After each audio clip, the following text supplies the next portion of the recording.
Welcome to our discussion of the article that went out this past week. This is the fourth in a series entitled, Who is Israel? And in this one, we are discovering about the covering and how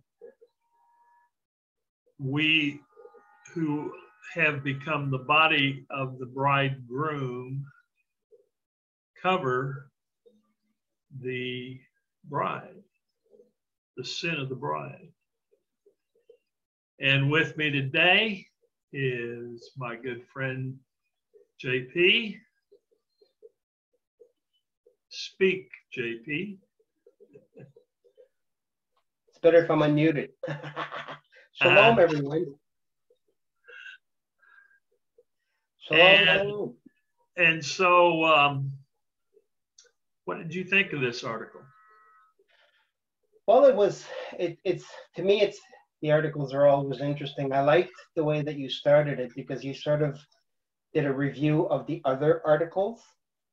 So, because now this is the fourth in the series, so you started explaining a little bit about how we got to where we got. You talked about the Gentiles, how in that article that there's only the Hebrews and others, that there's not a multiple, other people or other Christianity doesn't really fit in there. It's either you're a Hebrew or another. How a Gentile believer is a sentence that's a bit oxymoronic, doesn't really make sense. So you covered that. In the second article where we covered the church, you reviewed how certain words have been used again to sort of bring us away from the Hebraic roots of faith and of the relationship with Father, with Yahweh. So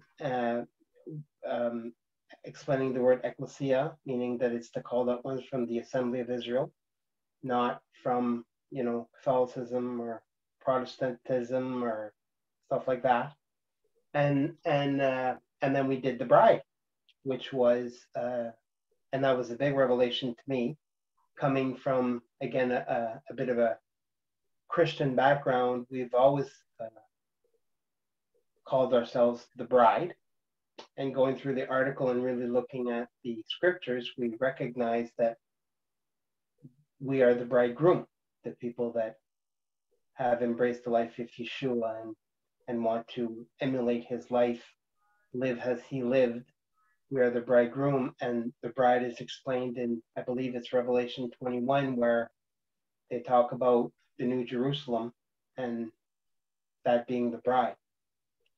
So all that review, I guess, brings us to the next place, which is the covering. And here you go into detail about what it is to get married in the Hebraic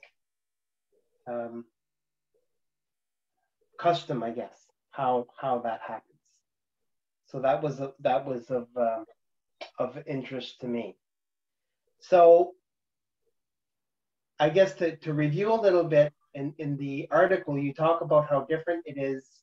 The engagement process is different between the West and the Hebraic root. Could you explain that?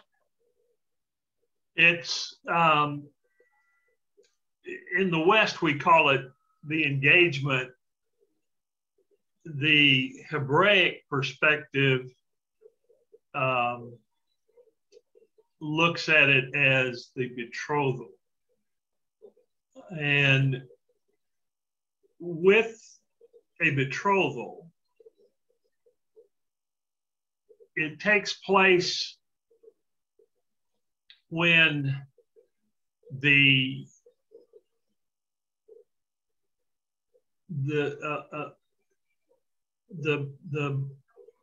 man wants to marry a woman, so the woman brings her father into this discussion, and they sit at a table, where there are 3 wine glasses, and the husband and the father of the woman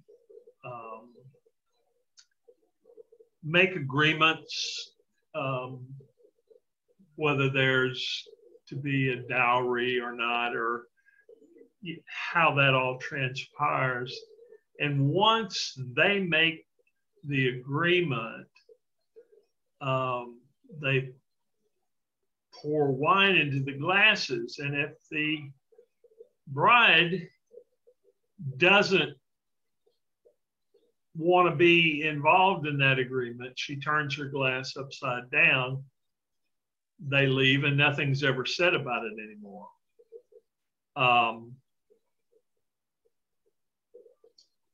But if she agrees, then the wine's poured into the glass and she drinks it with the father and her now bridegroom. And according to Scripture, that betrothal is the marriage. Whereas in the West, people get engaged and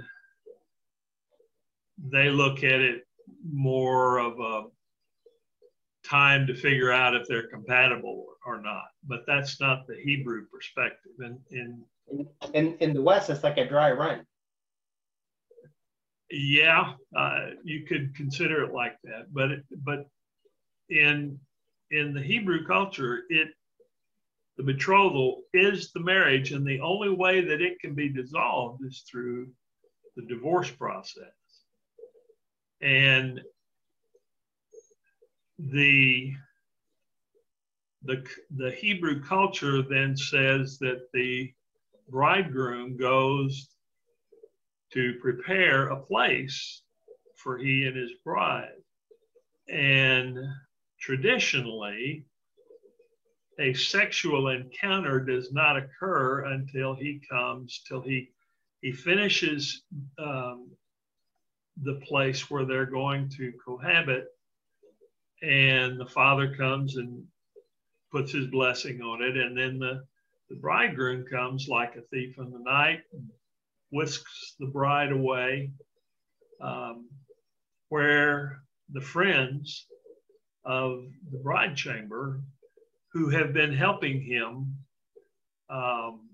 build this place and make it suitable are waiting, and the best man stands outside the door of the bedroom where they go to consummate the marriage. And as it's not so much anymore, but it used to be in this country that when a man and a woman were engaged and slept together, it was frowned on and not socially acceptable. Over the decades, it's become more acceptable. And the same is true in the Hebrew culture, in that it's frowned upon for this married couple to have intercourse until they are cohabiting together. And this was the dilemma, if you will, that Joseph faced when he impregnated Mary before they cohabitated. I have an article on the website entitled "The Virgin Birth" that goes into great detail scripturally about how Joseph impregnated Mary, and it wasn't this supernatural impregnation that Christianity uh, holds up as the virgin birth. And there are several scriptural obstacles to it being a virgin birth, where the spirit of Yahweh impregnates Mary supernaturally, because the biggest one would be that the father would be then violating his own nature as given in the 10 words, which has been renamed commandments. But if you read the first verse of Exodus 20, where they are listed, it just says these are the words of the Father. They're not commandments. And the first of those 10 words, I'm sorry, not the first, but one of the 10 words is that you shall not commit adultery. Well, if the father was impregnating this already married woman, being betrothed, he's sinning against himself. And the scripture over and over again says that there is no sin with Yahweh, that he is light and there's no darkness at all in him. So there needs to be a bit of a paradigm shift then for a lot of people, coming from a place of belief that certain things happen a certain way and not question that. But if you really start looking at what would make sense or how Father really operates, that really wouldn't fit in his nature, as you said. Before we go further, as you were talking, there's a few things that sort of little bells, I guess, that went off. Certain sentences that you said, like I go to prepare a place for you, and like a thief in the night.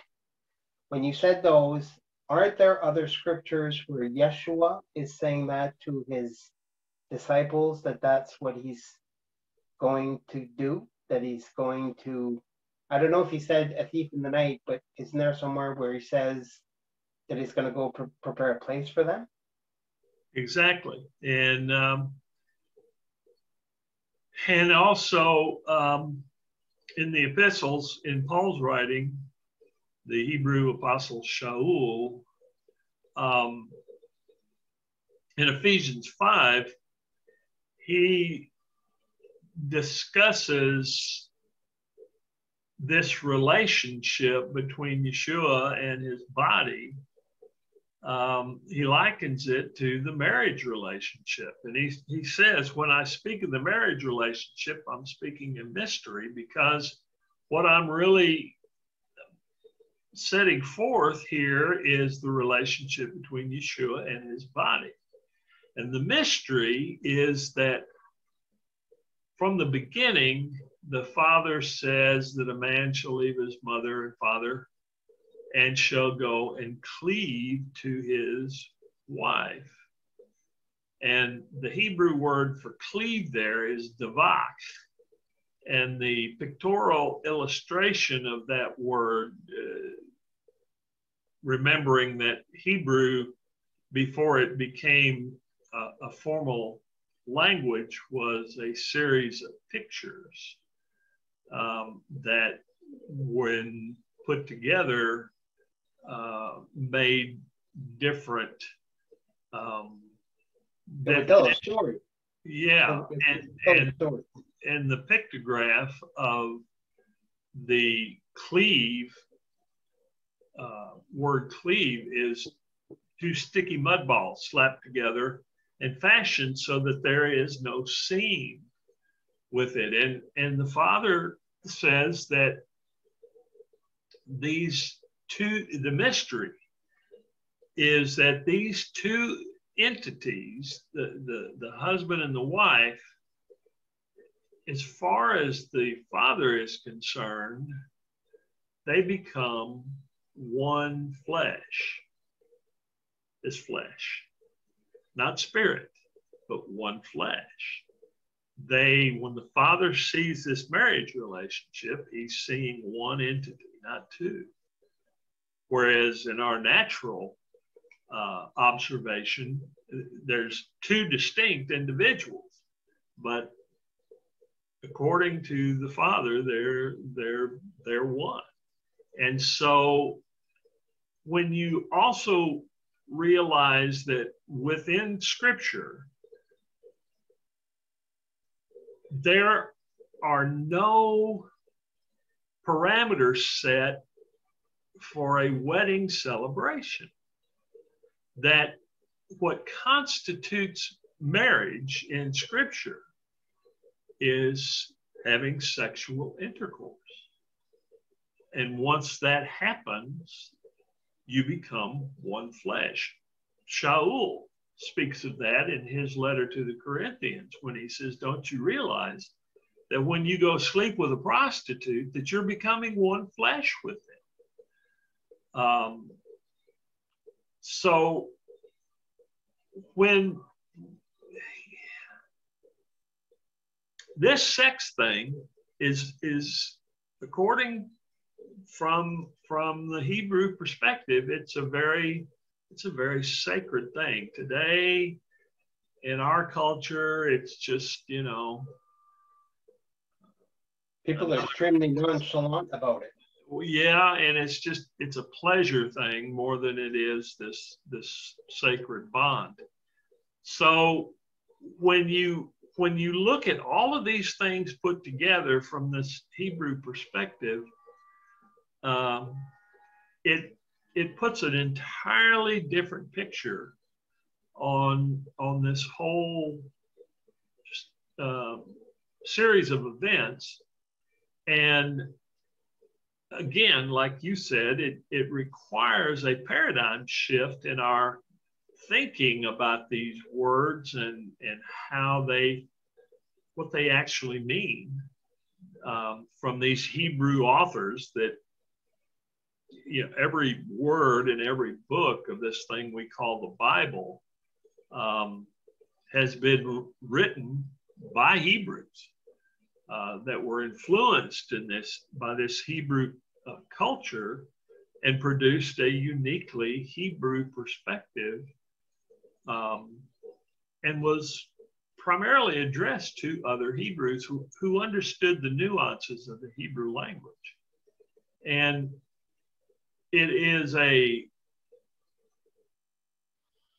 in order to understand the true meaning of everything that's going on in Scripture, we have to take the filters from in front of our eyes, from in front of our faces, and discard them. We need to jettison them out of our lives.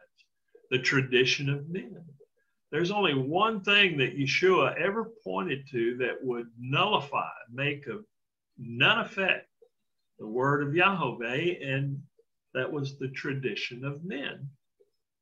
And we find so throughout the years, it doesn't matter what kind of religion you look at, make it Buddhism or Islam or Christianity or Judaism, the traditions of men have seeped in, and I believe that that's what Yeshua meant when he addressed the Pharisees of his time, meaning that you're missing the point of the Scriptures.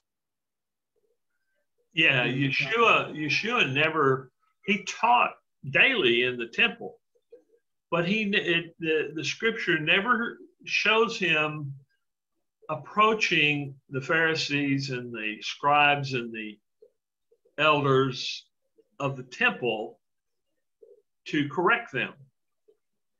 Now, when they came to him and presented something, he answered them. Most of the time it wasn't what they wanted to hear, but he answered them with a correct interpretation of Scripture. Right. This is the role of a rabbi. He gives a proper interpretation of Scripture. And throughout his life, he never veered from that. Right. And so what we need to do is to look at these words through the eyes of this Hebrew perspective in order to understand what's going on. So back to Joseph and Mary, they had intercourse before they cohabited. And this is part of the reason that Joseph was contemplating divorce, because he didn't want to put Mary through the social shame that they would incur because of the situation that they were in. And this is why the angels appeared to both Joseph and Mary to encourage them that they're not sinning. Even in the Messianic writings, we find that again, Shaul says that if a man is not properly honoring his virgin, let them marry. They have not sinned. And the reason they have not sinned is because the foundation for marriage is that sexual encounter. And it's interesting that in the definition of the Greek word that's been translated as the English communion, koinonia, the definition of koinonia, one of the definitions is intercourse, which puts it an entirely different perspective on what we consider to be communion. It's not this ritual that goes on in Christianity. It's the actual engagement of people, one with another, in this place of ichad, or unity, that they're creating in that relationship. This is all what the scriptures are. The whole foundation of the scriptures is laying this platform upon which all of these other events then transpire. And it's why Joseph decided not to divorce Mary, but instead he sent her to live with Elizabeth, the mother of John the Immerser. And we have another picture, if you will, of when Mary first appeared to Elizabeth. She was pregnant, and her baby John leapt inside of her, and she pronounced the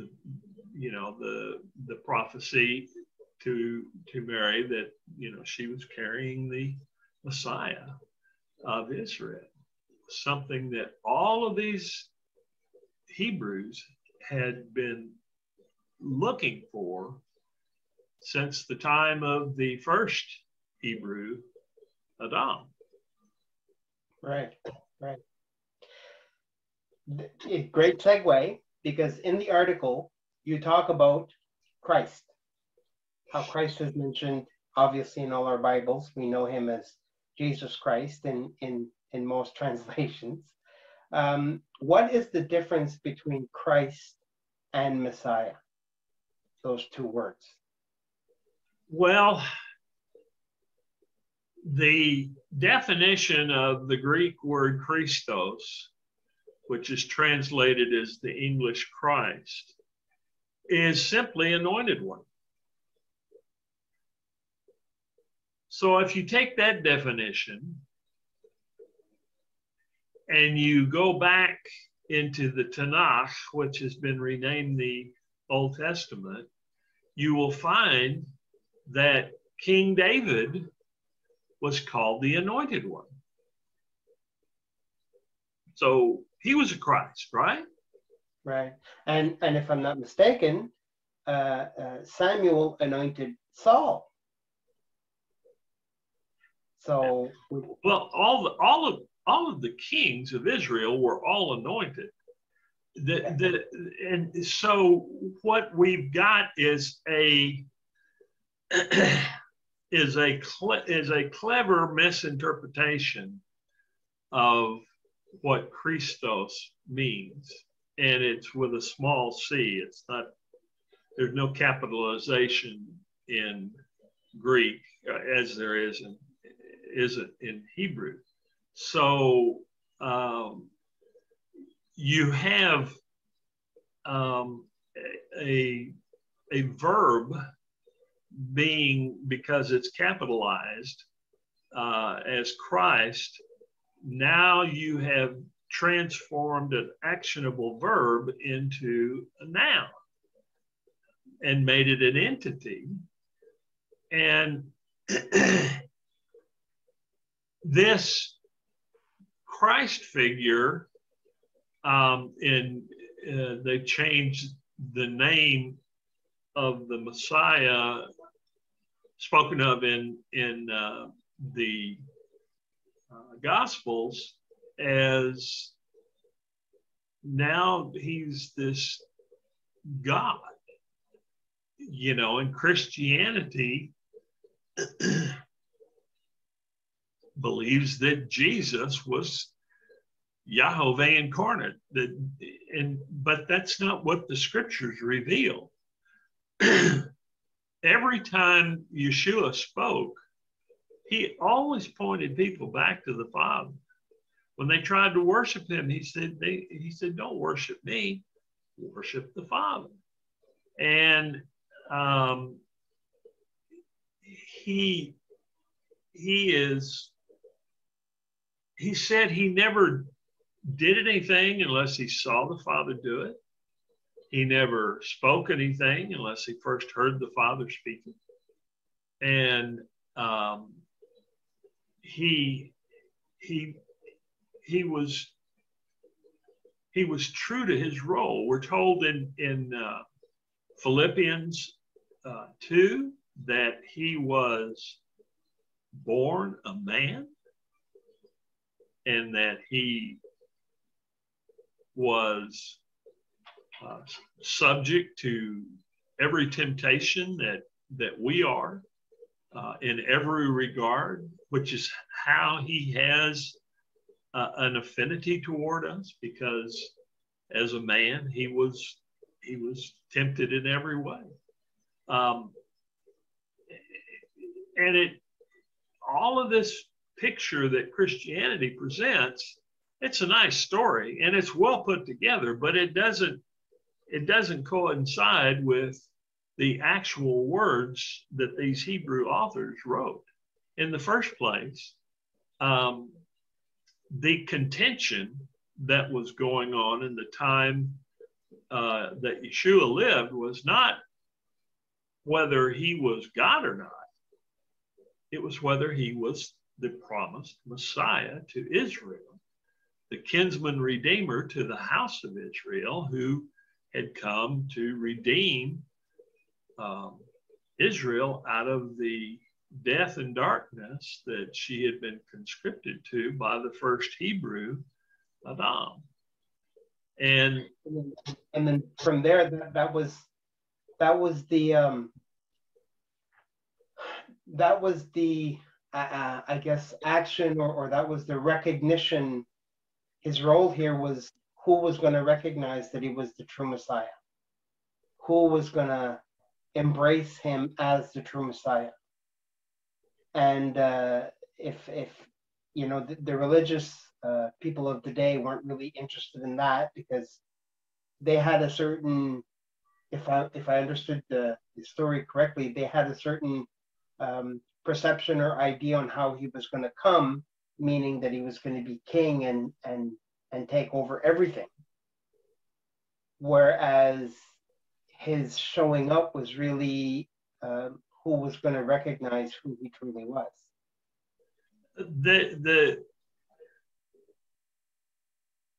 The religious Jews of the day, of which the sect of Phariseeism was the largest and the most influential,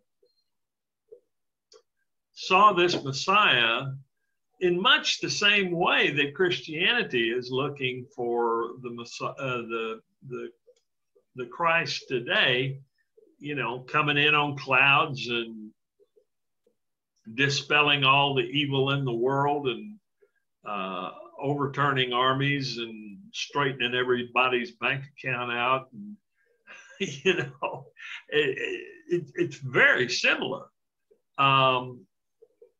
However, Yeshua, this Messiah to Israel, came as a humble servant, and they weren't expecting that. Right. So, but his purpose in coming was to fulfill this covenant that Yahweh, his father, had made with himself. Now, the reason he's called the son of Yahweh is because in that time period, time capsule, all Hebrew males were considered the son of Yahweh. That was the normal nomenclature that they used, much in the same regard that we use the term people. They were considered sons, all of them. So when Yeshua never claimed to be the son of Yahweh, he always spoke of himself as the Son of Man. And when you consider in that Hebrew culture that people were not considered human until they kept the 10 words of the Father and became part of the Father's kingdom, that when the scripture speaks of mankind, it's speaking of those within the kingdom of Yahweh.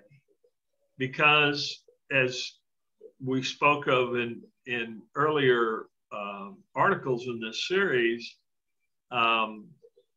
scripturally, there are only two categories of people: Hebrews and others. And these others are known as gentiles, those who worship gods other than the Hebrew God of Israel. So when you start looking at this Hebrew perspective on these scriptures, it really says something different than what the tradition of men would be. And that is all, you know, every religion in the world, I don't care what it is, they're all man-made. There's no place in scripture that says that Yahweh came to establish a religion. Neither did Yeshua or the disciples.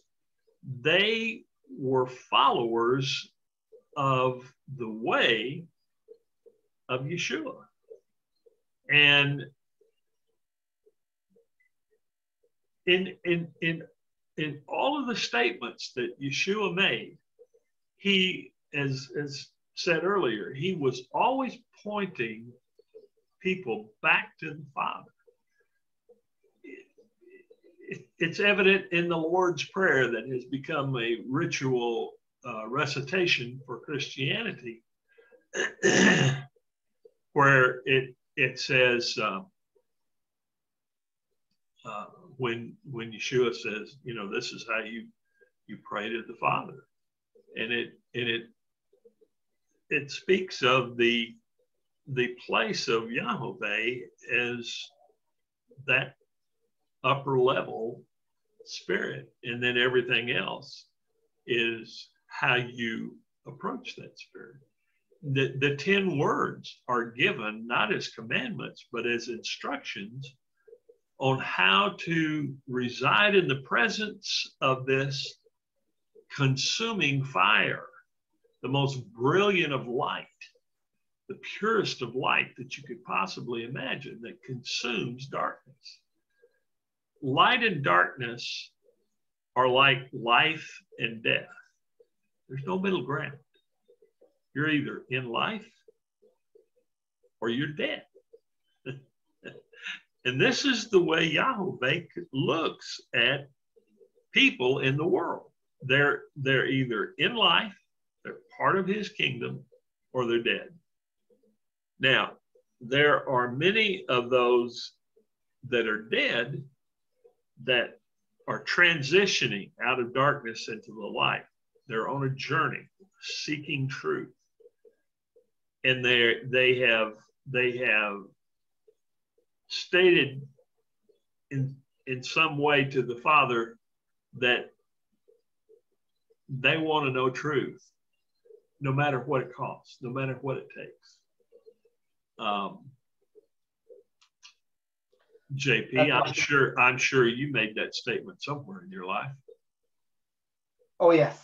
I was part of Christianity for very many years, and I got a bit disillusioned with the whole concept.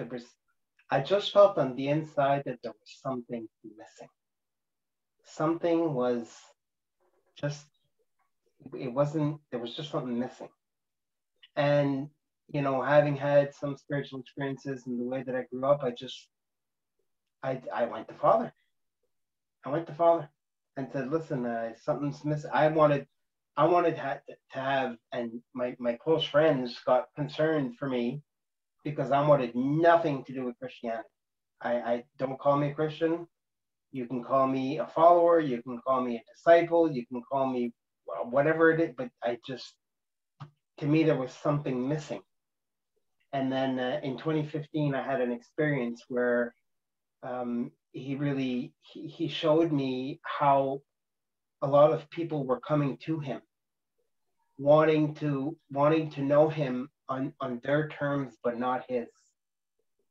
And that really switched me over. And then he started, then the filter went away.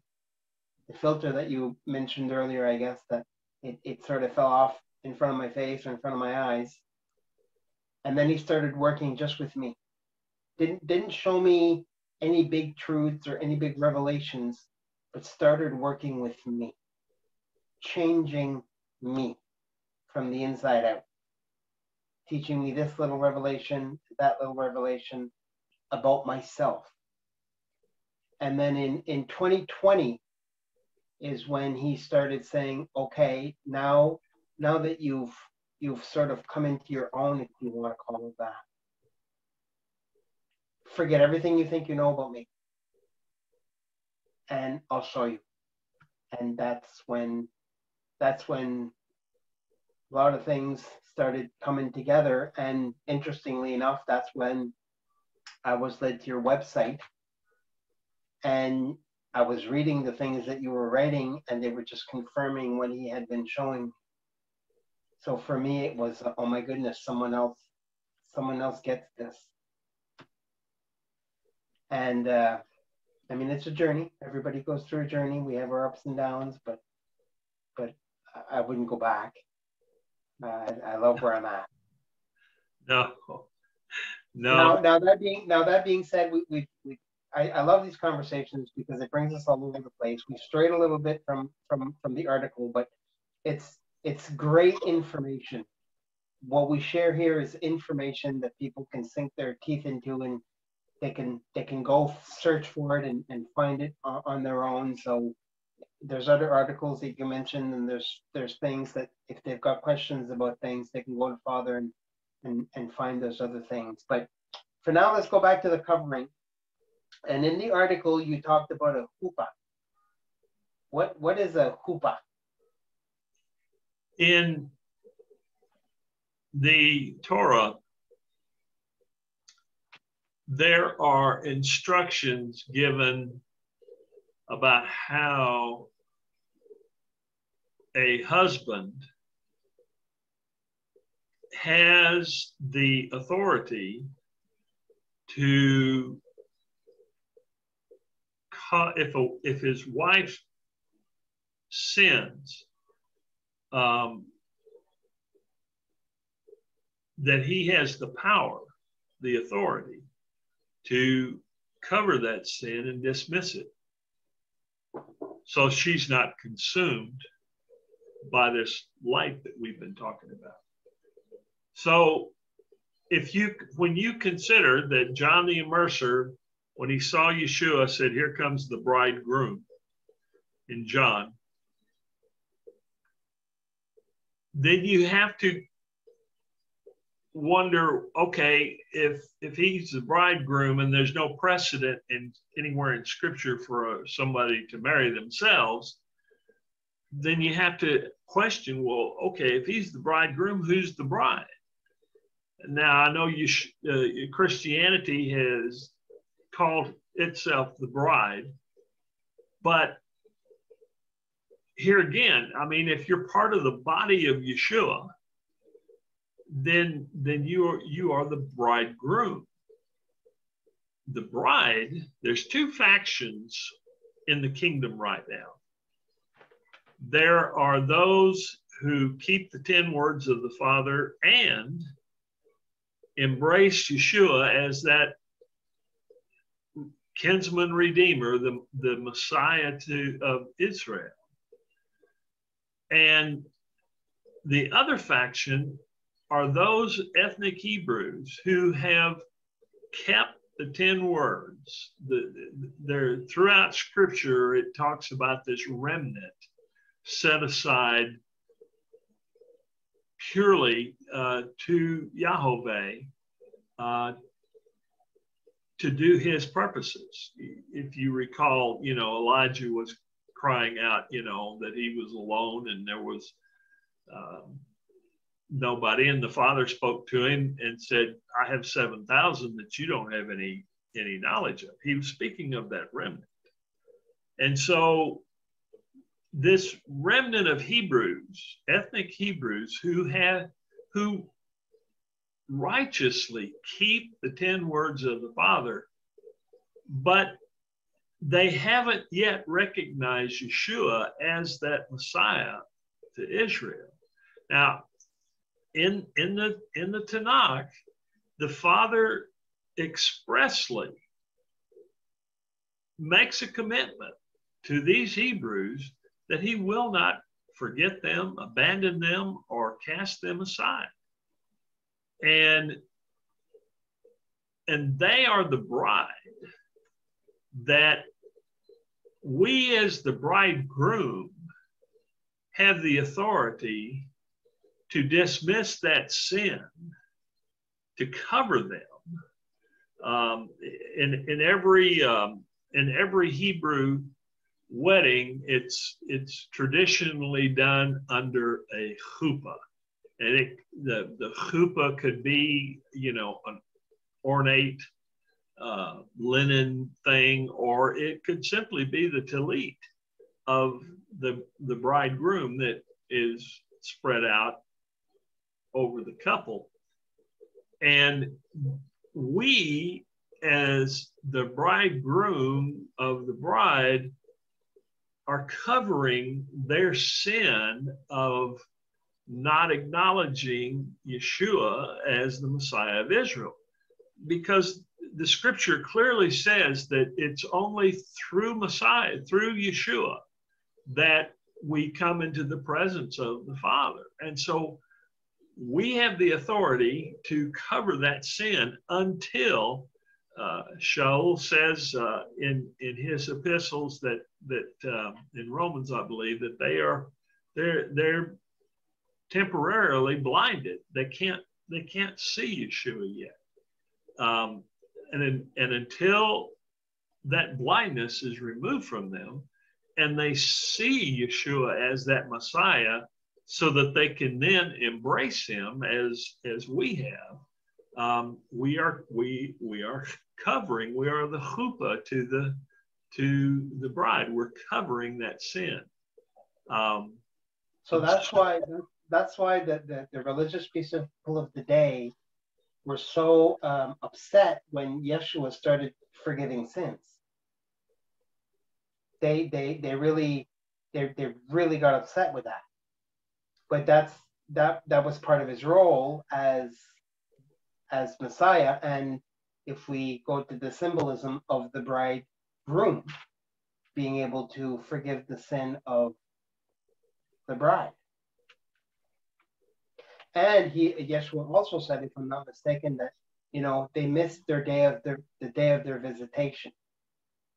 So he was sort of expressing that they hadn't recognized it.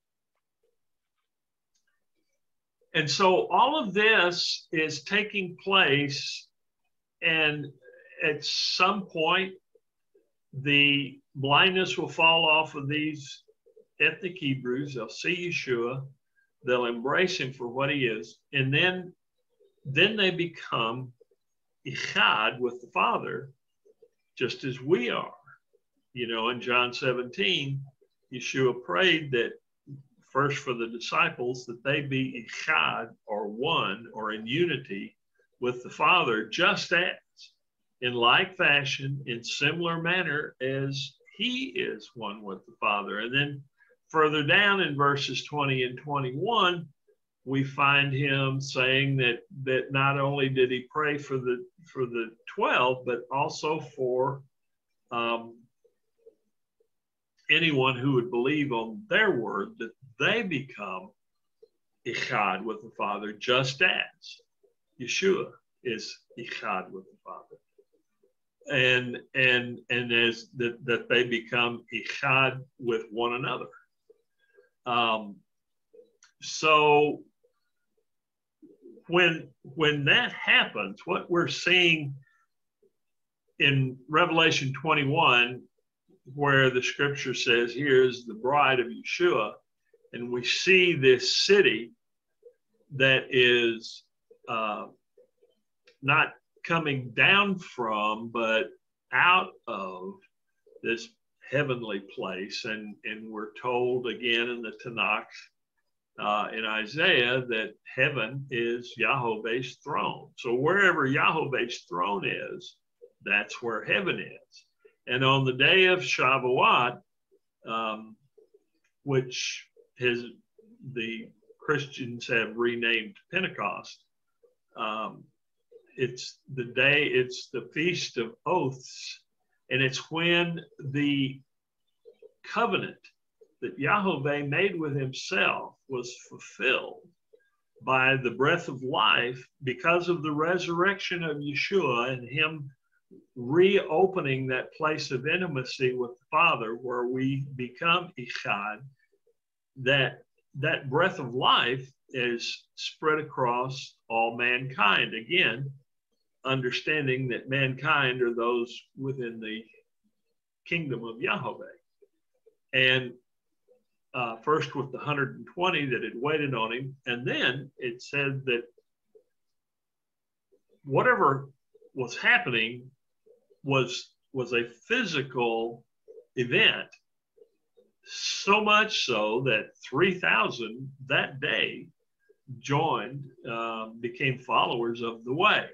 And back then they only counted men, so that's not counting the women and children. And then a couple of days later, another 5,000, again counting the men, were added. So you had quite a crowd of people that came forth to embrace this dynamic breath of life that was flowing through them like a mighty wind. And at that time, it would have been mostly Hebrews. It would have been all Hebrews. On Shavuot, again, Christianity calls this event, when Christianity began. But if you read in Acts 2, where this event is recorded, and read it carefully, you'll find there are no Gentiles in this place at that time, because Shavuot was one of 3 pilgrimage feasts that the Hebrews had to come back to Jerusalem to celebrate. And with the exception in the very beginning of the chapter, where it says that there were a few Gentiles who were proselytes to Judaism, going through that proselyte process to convert to Judaism, except for those few, there were just no Gentiles in this crowd. The Christianity was not formed until 325 years after the resurrection at the Council of Nicaea. And well, I have another article entitled Shavuot that goes into great detail about all of that. So what you're saying is that Yahweh made a covenant with Israel, not with Christianity.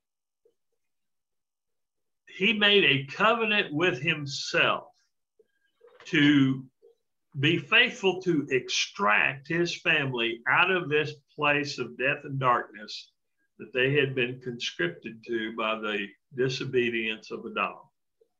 And he initiated a kinsman redeemer to fulfill that promise, that covenant that he made with himself before Abraham. He didn't make it with Abraham. He made it with himself before Abraham. If you remember, he put Abraham to sleep when all of that was going on. There are many covenants in Scripture, but what we're talking about is the overarching covenant that takes place immediately after Adam and Chaya sinned by being disobedient to Yahweh's word, which meant that they had to be separated. This intimacy that they had shared with the Father was not there anymore. The Father said to Adam, "You can eat of any tree in the garden except the tree of the knowledge between what is good and what is evil." And he said, "On the day that you eat of the fruit of that tree, you will die." Well, he ate it and he didn't physically die. In fact, he lived to be 930 years old. But in order for Yahweh to not be a liar, which he's not, then we have to reorient our thinking about what died that day, if it wasn't his physical body. And what died was the spirit within him. Yahweh had fashioned Adam from the dust of that earth. He didn't create him like the Hebrew word for create in the first chapter of Genesis is different from this Hebrew word translated as formed or fashioned in Genesis 2. And it says that when he fashioned him, when he was done, he breathed life into him. And we're told in Leviticus, the life is in the blood, so it became Adam's blood. And he was intimately, he then shared this spirit that Yahweh had. And when he ate of that fruit, he died. The spirit within him died. People, in spite of popular culture, which says everybody's got their own spirit, that's not scriptural. There is no place in scripture where it says that people have a spirit intrinsic to themselves. It doesn't start speaking of that until after the resurrection. When we get into the epistles, it begins to speak of one spirit. And that's because Yeshua had reopened that way to the intimacy where we can then share that spirit of Yahweh. From cover to cover, the scripture says there is only one spirit and his name is Yahweh. And if a man is to have a spirit in him, it has to come from Yahweh. This was the breath of life that was breathed on these 120 on that day on Shavuot, the Feast of Oaths. This was the fulfillment of the oath or the covenant that Yahweh had made with himself. On that day with Abraham, there were actually 3 covenants made. There was this covenant that we speak of that Yahweh made with himself. There was the covenant that Yahweh made with Abraham that he would be the father of many nations. And then there was the covenant that he also made with Abraham concerning the land of Canaan, that for him to go and walk it, and he would, as Yahweh's representative on earth, was claiming this land as his own. At the time that Abraham set out to walk Israel, the land of Israel, there weren't, it was just a wilderness. There wasn't anybody there except for nomads who placed no value on the land. They just moved through it. And so when they re-entered Canaan to take it over, they were reclaiming the land that the Father had already given to Israel. And that's part of the last article of this series that talks about the land. So I guess the last thing that I wanted to discuss, because we just got a few minutes left, about this particular article as a covering. So as the bridegroom, we have the opportunity, we have the role, we have the authority. We have the authority.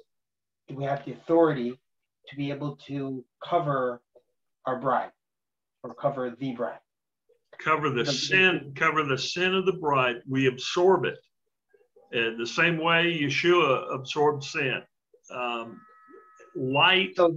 Light causes darkness to become light. It absorbs it. Okay. So the last little part that you talk about in this particular article is about the legalism in terms of the relationship. If I'm not mistaken, you talked about a ring, and you talked about that relationship, the legality of that relationship. Can you, I don't know if you're remembering exactly at the end of the article, the legality that Yahweh had to his children.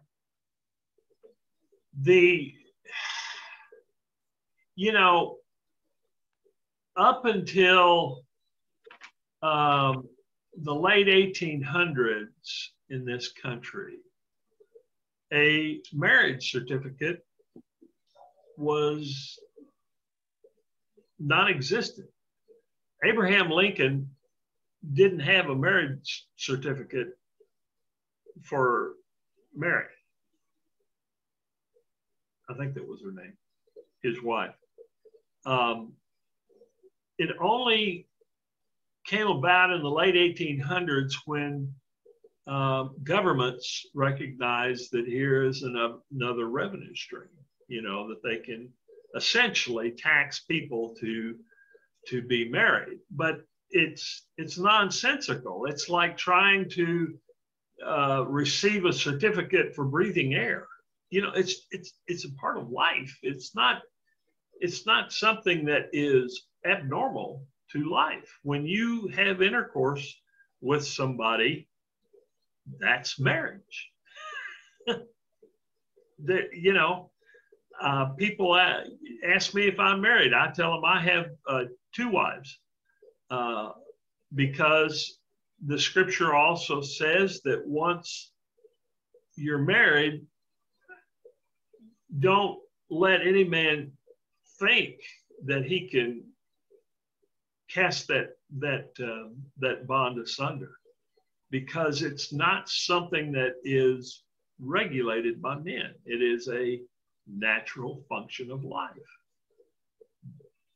Just like dying, you don't have to have a certificate to die. Now they issue one after you're dead, but again, that's for legality purposes, so that the government can collect more money off of the inheritors of your estate.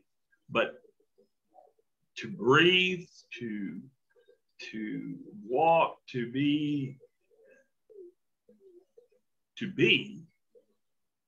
doesn't require governmental approval. Neither does marriage. It's a natural function of life. Awesome.